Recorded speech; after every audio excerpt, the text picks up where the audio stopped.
Ok, merci. C'est parti? Oui, Allez, en piste. Alors bonjour tout le monde.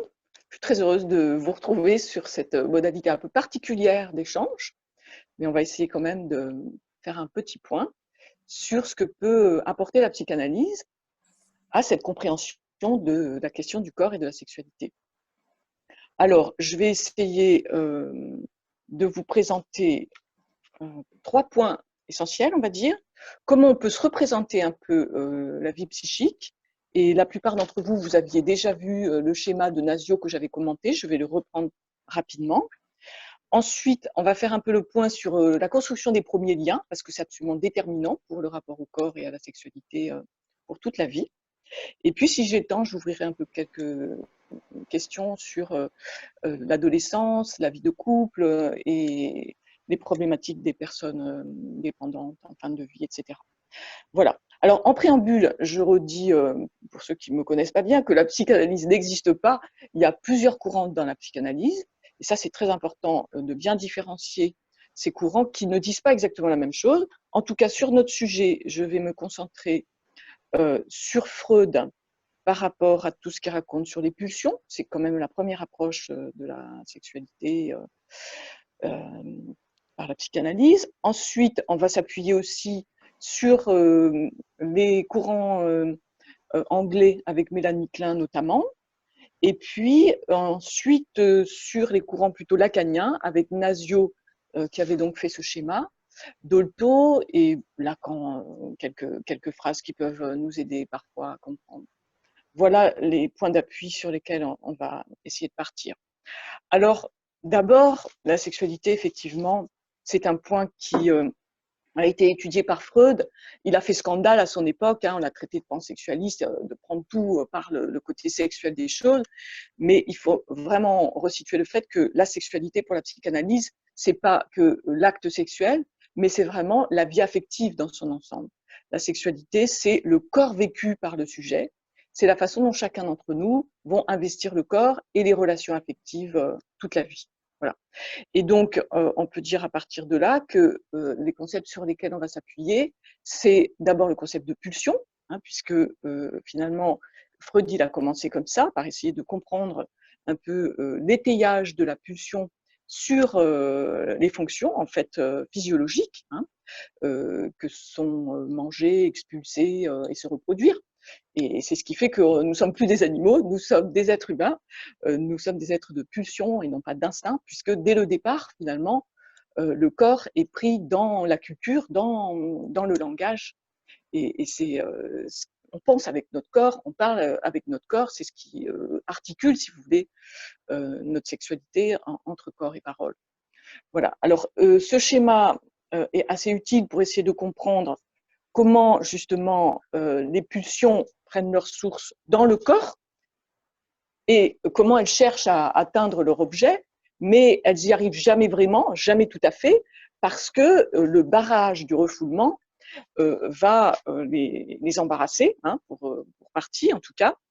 Et donc, par rapport à ça, on peut concevoir vraiment les pulsions comme un volcan en fusion permanente. Les pulsions, elles pulsent toute la vie avec beaucoup de force et elles sont issues du corps, mais elles vont rencontrer le refoulement.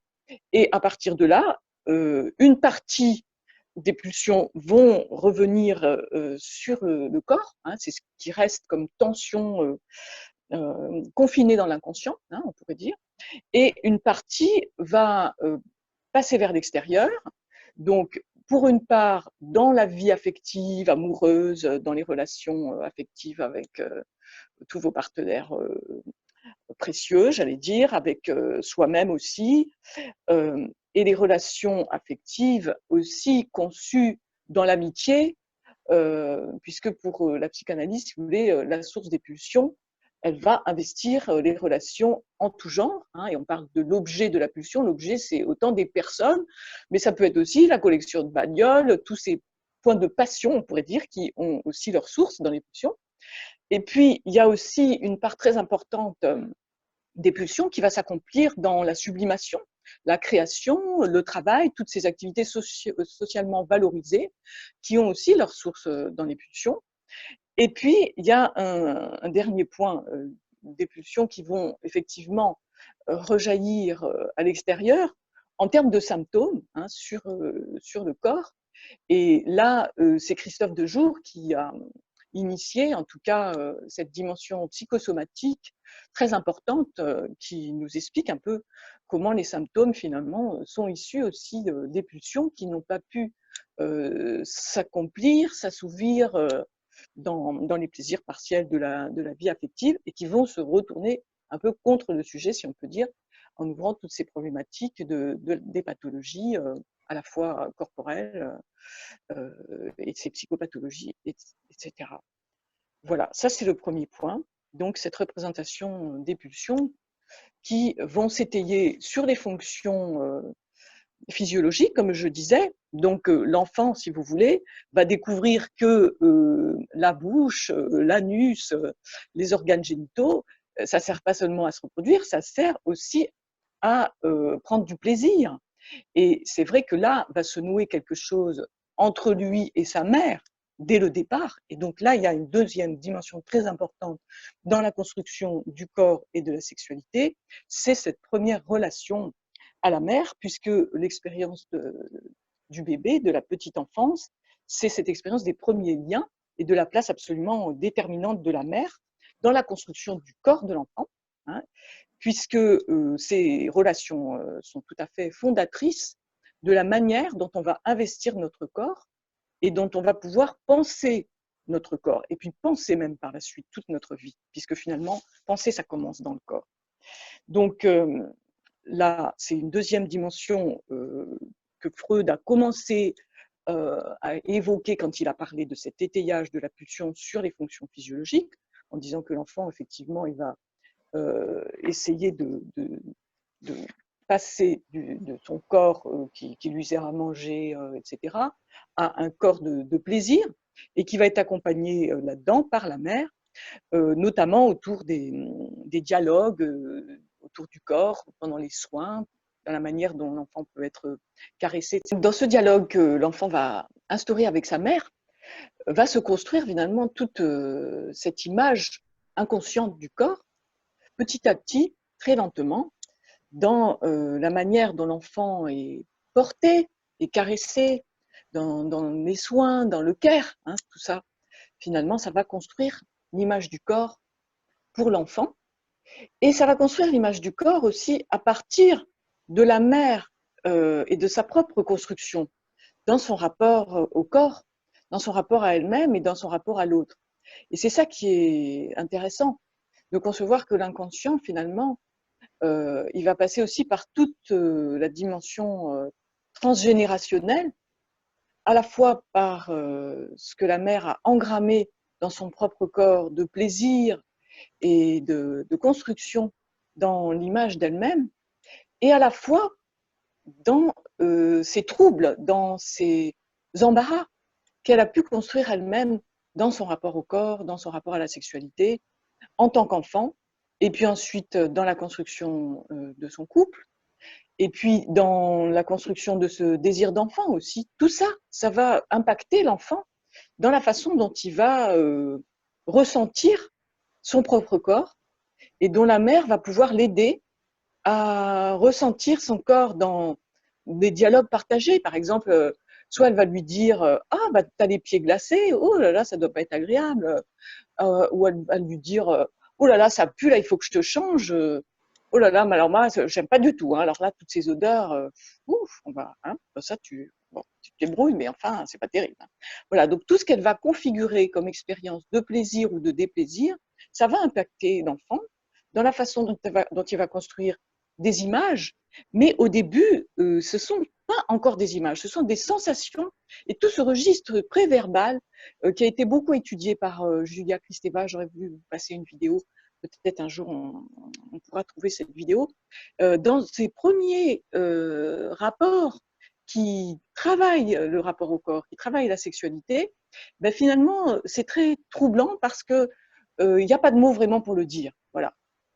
C'est Lacan qui nous disait que le mot est le meurtre de la chose. Ça veut dire, le mot, il dit jamais le tout. des choses, hein. Et quand on veut parler du corps et de la sexualité, peut-être encore moins que quand on parle d'une table ou d'une chaise, où c'est pas très grave, si c'est pas très précis, etc. Mais en tout cas, dans le rapport au sentir, à l'éprouver, ben finalement, c'est très difficile pour l'enfant de capter quelque chose et il va halluciner un peu tout ça, hein. Donc, on parle de ces images mnésiques qui se construisent peu à peu dans la façon dont l'enfant va pouvoir se représenter tout ça peu à peu et dont la façon où il va aussi être à l'écoute du langage, d'abord de la voix, puis des mots, puis de ce qui fait sens finalement dans tout ça. Donc, entre sensation, sentiment et affect, l'enfant va construire quelque chose de son rapport au corps. Et là, il faut préciser que les sensations, c'est vraiment tout ce qui est ressenti corporellement. Les sentiments, c'est tout ce que l'enfant va ressentir dans la relation à l'autre. Et les affects, c'est la dimension inconsciente du corps qui va rester donc tapie dans l'inconscient pour une bonne part et qui pourtant impacte énormément notre vie affective. Voilà. Donc l'image inconsciente du corps se construit comme ça peu à peu dans la relation avec la mère, dans ses premières représentations psychiques éprouvées par le bébé au contact de la mère. Et l'enfant habité par toutes ces images sensorielles va construire quelque chose d'un rapport troublant, troublé, mais peu à peu, il va articuler corps et parole pour construire une image de soi plus ou moins confortable, en sachant que toute la psychosomatique va étudier aussi comment finalement l'image du corps, elle est aussi trouée par le symbolique, comme ils disent. C'est-à-dire que les mots ne vont pas capturer l'ensemble du corps et qu'il va rester des endroits, des zones du corps qui sont troublants ou difficiles à appréhender par la mère et qui du coup aussi vont se transmettre à l'enfant par rapport à des dimensions d'embarras, voire de déni, hein, sur certaines parties du corps, qui vont créer ces troubles psychosomatiques parfois. C'est une des origines, en tout cas, de ces difficultés à appréhender certaines parts du corps qui vont cristalliser les problèmes des parents dans leur propre rapport au corps et à la sexualité.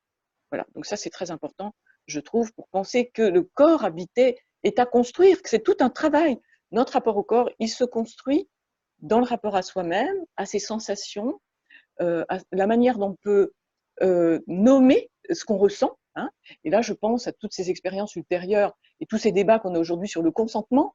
Ben, les jeunes, par exemple, qui ont un rapport au langage qui n'est pas toujours très fin, parfois, est-ce qu'ils peuvent dire précisément ce qu'ils veulent, ce qu'ils ne veulent pas dans leur rapport au corps, à la sexualité? C'est très difficile, ça aussi, ça s'apprend.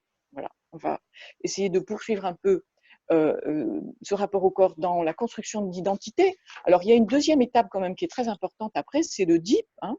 Donc, c'est important pour les psychanalystes. Bon, je vais rapidement vraiment concentrer ce qu'on peut dire sur l'Oedipe et ce stade phallique. C'est vraiment cette idée que l'enfant va vivre là une flambée de sexualité, et une flambée amoureuse aussi par rapport à ses parents. L'enfant est très excité et il prend plaisir avec le corps de l'autre, et puis il va s'affronter à l'interdit.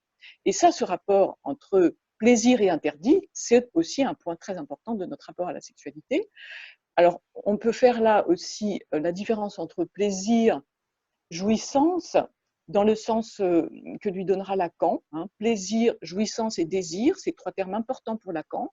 Le plaisir, ce serait vraiment cette sensation très agréable qu'on va vivre dans notre rapport à la tendresse, à l'affectivité dans le rapport au corps, mais aussi à la relation à l'autre, hein, toutes ces dimensions de plaisir qui peuvent être très intenses, être dans l'orgasme, etc. La jouissance pour Lacan, ça va encore au-delà, puisque la jouissance, ce serait la façon dont la pulsion vraiment irait atteindre son objet, et au fond, la jouissance, c'est la mort.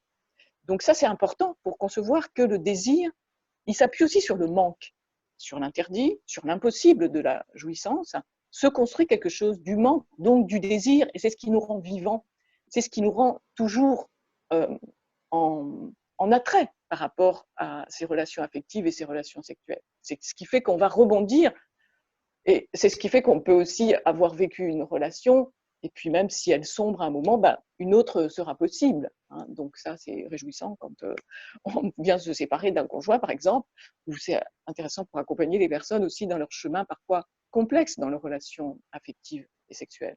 Voilà. En tout cas, je reviens à ce stade de l'Oedipe. On l'appelle le complexe d'Oedipe parce que cette complexité, elle va jouer quelque chose dans notre rapport à l'interdit, au plaisir, à la jouissance et au désir tout au long de la vie. Hein. Donc ça commence déjà à cette première étape de l'Oedipe, mais ça va se rejouer. Alors ensuite, à l'adolescence, bien sûr, où il va y avoir cette nouvelle flambée extrêmement vive des pulsions, et où le rapport au corps aussi est très difficile pour l'enfant, parce que c'est un nouveau corps, on pourrait dire presque, qu'il doit habiter. Donc quelque chose se rejoue là, de tout ce qu'on a dit, hein, des premiers liens, des rapports à la mère et aux parents et à ces interdits, etc., qu'ils ont habité eux-mêmes, hein, et toute la construction du surmoi et de l'idéal du moi par rapport à l'inconscient parental aussi qui se joue dans tout ça. Hein. Donc à l'adolescence, il y a là une nouvelle étape très importante dans la construction de l'identité qui n'est pas du tout évidente, hein, pour chacun d'entre nous, et plus encore peut-être pour les enfants que vous allez rencontrer dans votre vie professionnelle, et les adolescents, pour les éduques notamment, pour les AS aussi, qui ont vécu par exemple des relations affectives dans l'enfance difficiles, laborieuses, voire des carences affectives. Bah, l'adolescent, ça va être un moment très très très difficile, hein, où il faut reconstruire quelque chose là dans l'image de soi. Et je pense que là on peut évoquer aussi toutes ces dimensions de la construction de l'image de soi, par rapport aussi aujourd'hui à tout ce qu'on voit des tatouages, des scarifications, etc. Je pense que les adolescents essayent de trouver des marques, des points d'appui pour construire une image d'eux-mêmes. Et c'est pas facile dans le monde d'aujourd'hui où il y a beaucoup de prescriptions sociales, où le rôle aussi de la bande, dans le rapport aux films pornographiques, etc. Il y a vraiment quelque chose qui se construit de difficile à trouver pour la propre construction de sa vie affective, et que dans ce monde-là de la pornographie, il y a une réduction complètement de la sexualité à cette dimension de l'acte sexuel qui est hyper violente et qui construit vraiment des difficultés, des embarras et vraiment des problèmes graves que vous aurez à traiter, hein, dans l'accompagnement des jeunes à comprendre que la sexualité, c'est pas que l'acte sexuel, et au contraire, à pouvoir étendre, ouvrir cette perspective vers la tendresse, vers le travail de la parole. Et tout ça, c'est un sacré boulot pour tout le monde, mais encore plus pour ces enfants qui ont vécu dans des mondes un peu carencés, où la parole est pas simple du tout. Et je pense que vraiment notre travail à nous, c'est d'articuler désir et parole. C'est ça notre spécialité.